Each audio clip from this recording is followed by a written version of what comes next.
So ఇది మీకు ఇది కూడా ఆస్ట్రేలియన్ బర్డ్ ఇది. This is sulphur, sulphur crested cockatoo ఇది. Sulphur crested కాకటూ.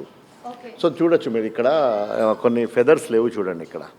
సో ఇది ఫెదర్స్ పీక్కుందన్నమాట. ఎందుకు పీక్కుందంటే కస్టమర్ మనకు టైం స్పెండ్ చేయలేదు అనుకోండి. కొనుక్కున్నారు, ఏదో కేజీలో పెట్టి వదిలేశారు, దాన్ని ఏదో ఫుడ్ పెడుతున్నారు, దాంట్లో మనం ఫస్ట్ దాంతో అటాచ్మెంట్ అయ్యి అది ఓనర్తో అటాచ్మెంట్ చాలా అవుతుందమ్మా. ఈ బర్డ్స్ అనేది కూడా చాలా అటాచ్మెంట్ ఉంటుంది.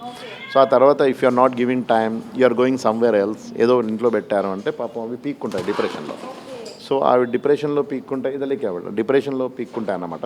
So I'm giving the treatment and nothing but we are spending lot of time and a good diet. So hopefully అవి మళ్ళీ కంబ్యాక్ వస్తాయి. కానీ స్టిల్ నేను చెప్పాలి ఏందనుకుంటానంటే ఏ పెట్ ఏదైనా కొనుక్కున్నా కూడా మన టైం అనేది ఖచ్చితంగా ఇవ్వాలండి. ఖచ్చితంగా ఇస్తేనే మీకు బాగుంటుంది, హెల్దీగా ఉంటుంది యానిమల్. 50% మనది అదే ఉంటుందమ్మా. మనం టైం స్పెండ్ చేయాలి వాళ్ళకి. ఫీడింగ్ డైట్ అనేది okay, but still you have to spend at least 1 hour in a day అని చెప్పచ్చు. లోన్లీగా ఫీల్ అవుతాం.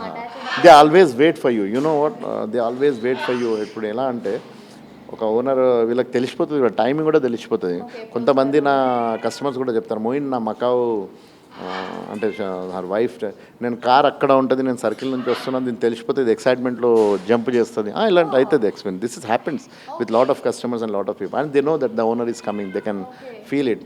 సో అలా అటాచ్మెంట్ ఉంటుంది. మన దేవుడు అది నోరే ఇవ్వలే, కానీ ఒకవేళ నోరిస్తే మనకు చాలా తిడతాయి అనుకుంటా ఇవి.